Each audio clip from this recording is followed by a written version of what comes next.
Singapore's data center REITs look safe, but the real growth story is happening across a border you are not watching. Every retail investor looks at local occupancy figures, assuming that is the entire horizon.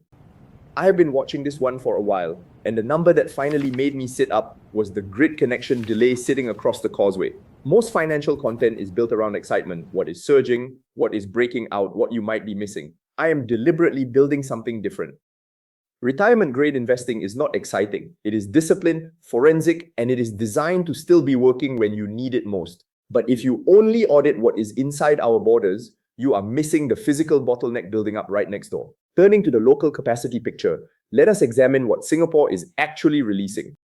Looking at the December 2025 allocation window, Singapore released just over 200 megawatts of new capacity with strict green energy benchmarks attached. That 200 megawatts is a rounding error against the thousands of megawatts of regional demand waiting in line. When you ration capacity this tightly, you create a massive spillover effect into neighboring jurisdictions. The question every heartland investor needs to ask is where all that unsatisfied appetite goes next. If Singapore deliberately keeps its own data center footprint small and clean, where does the rest of that regional AI demand actually go? Most investors simply assume that growth elsewhere is somebody else's problem. But if you hold these names inside your CPF or SRS accounts, what happens across the border impacts the long-term growth potential of the entire sector. Let us look at why our standard audit tools do not capture this gap. Our traditional framework relies on three core gates: balance sheet gearing today, interest coverage strength, and asset level occupancy. These three gates tell you whether a specific building is financially stable right now, but they tell you nothing about water liters, grid queues, or reserve margins one border away. An asset can show 99% occupancy while sitting right next to a severe regional infrastructure squeeze. To understand why our numbers look so clean, we have to look back at how we got here. Between 2019 and 2022, Singapore imposed a full ban on new data center construction to protect land and power resources. When that freeze lifted post-2022, it was replaced with strict sustainability-gated approvals. The December 2025 call for application continued this exact policy by capping new allocations at 200 plus megawatts under tight environmental controls. This strict regulation is precisely what keeps our local market artificial. Under the latest December 2025 rules, operators must source at least 50% of their power from green sources and meet the strictest energy efficiency benchmarks in the region. Even the proposed expansion at the Jurong Island Green Park operates under these exact same strict gates. This is scarcity by design, built to ensure only top-tier hyperscalers operate locally. Naturally, this strict rationing impacts how our listed REITs present their financial figures.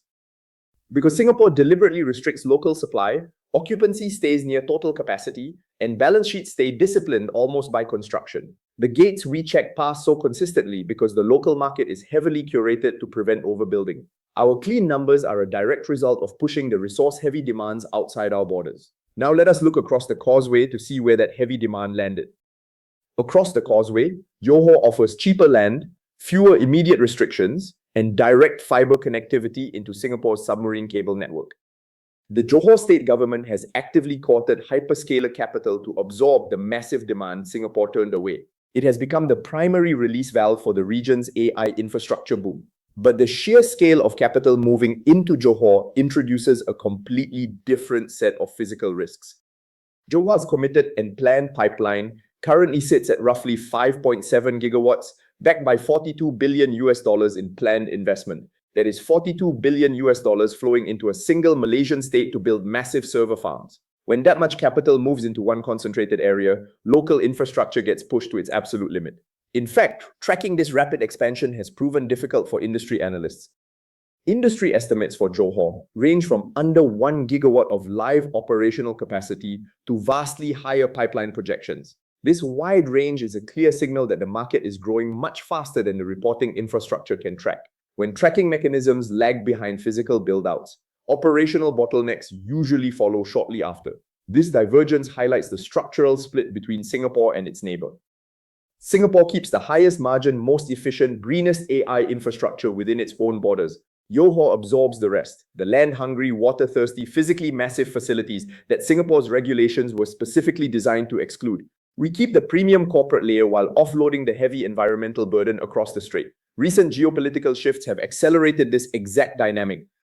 Recent drone strikes on Middle East facilities put planned capacity there in doubt. redirecting massive global capital into Southeast Asia.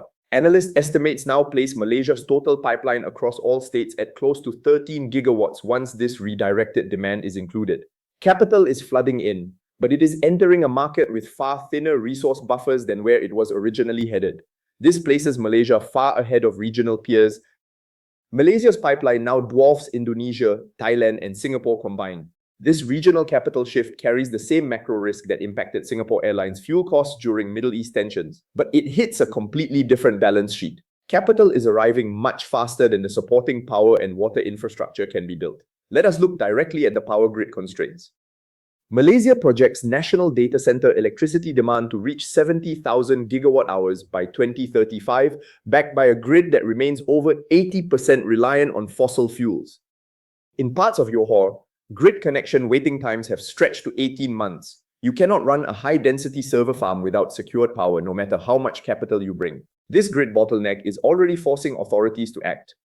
In 2024, Johor rejected roughly 30% of all new data center applications, specifically over power and grid connection bottlenecks. 3 in every 10 proposed projects were turned away because the physical power simply was not there. The next time you read a multi-billion-dollar investment headline, ask whether the power grid has actually guaranteed the connection. Behind this power shortage lies an even more severe resource issue: water.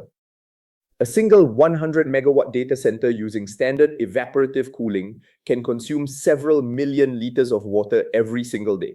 That water is vented into the atmosphere as vapor and is gone for good after a single pass. This massive consumption does not show up on any REIT balance sheet, but it represents a hard physical limit to growth. Local communities are already starting to feel the strain. In February 2026, roughly 50 residents in Jelang Patau, Johor, staged a public protest outside a data center construction site over local water security. Johor's water reserve margin stood at just 11.5% in 2022, with a target margin of 25% not expected until 2029. When water buffers are this thin, adding heavy industrial users creates immediate community friction. The national demand figures explain why this tension is rising. Government estimates place nationwide data center water requests at 800 million liters per day, a level regulators admit cannot be sustainably supplied under current infrastructure. The current utility network simply lacks the slack required to absorb these volumes. If water supplies dry up or get rationed, operating facilities face immediate operational risks. Let us clarify how this impacts our specific stock coverage. This analysis carries no forensic zone verdict because it is not a stock audit of any single company. I am not asserting that any REIT on our ledger has direct, unhedged Johor exposure today. What we are identifying is a structural regional risk that sits right next door to assets you might hold. It lives outside standard financial disclosures, which brings us back to our auditing tools. Our standard framework checks building conditions, lease structures, and debt ratios, but it was never designed to measure cross-border water margins or regional grid queues. The gap is not in our arithmetic. It is in what public filings are required to disclose. A clean filing in Singapore does not require reporting on utility constraints across the Causeway. Recognizing this limitation, Malaysian authorities are taking regulatory action. Johor has banned new approvals for basic non-recycled cooling systems and placed water-intensive proposals on an 18-month queue extending to 2027.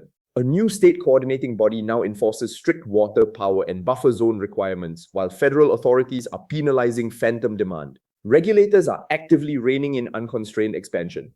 This policy tightening creates two distinct forward scenarios. If these regulations succeed, closed-loop cooling and reclaimed water will allow sustainable long-term growth without recurring resource crises. If they fail, an 80% fossil fuel grid and 18-month wait times will slow regional expansion, eventually capping how much room Singapore-linked operators have to grow. This structural shift impacts who captures the real economic value. The primary risk for Johor is ending up as a landlord rather than a full partner, absorbing the land, water, power, and construction dust while high-value software and corporate decisions remain across the strait.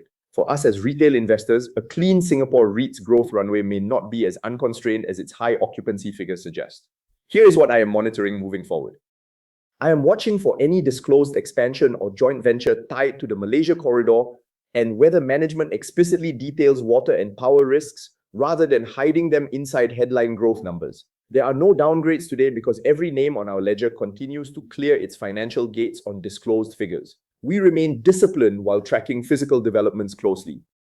A REIT's official filings will show us if and when these regional bottlenecks impact financial performance. Until those filings reflect direct exposure, this analysis serves as critical context for evaluating the broader sector, not a downgrade on any individual stock. We stay data-driven, patient, and focused on verifiable facts. Before we conclude, let us review our core membership access and final disclosures. Summarizing today's breakdown, Singapore's data center REITs maintain clean balance sheets because strict local rationing shields them from regional resource strains. But as expansion moves across the Causeway into Johor, power grid delays and water scarcity represent real structural bottlenecks that every heartland investor must monitor. This content is produced for educational and informational purposes only. I am not a financial advisor. I am a retail investor who applies forensic analysis to my own portfolio and shares that process publicly. Nothing here constitutes a recommendation to buy, sell, or hold any security, and no specific target prices or personalized financial advice are offered. All data is sourced from public filings and verified sources. Where data is unverified, it is explicitly flagged. All investments carry risk, including the potential loss of principal, and past performance is not indicative of future results. If you are making investment decisions involving CPF, SRS, or personal capital, please conduct your own due diligence or consult a mass licensed financial advisor before committing funds. Unlocking the future of finance. Subscribe for more.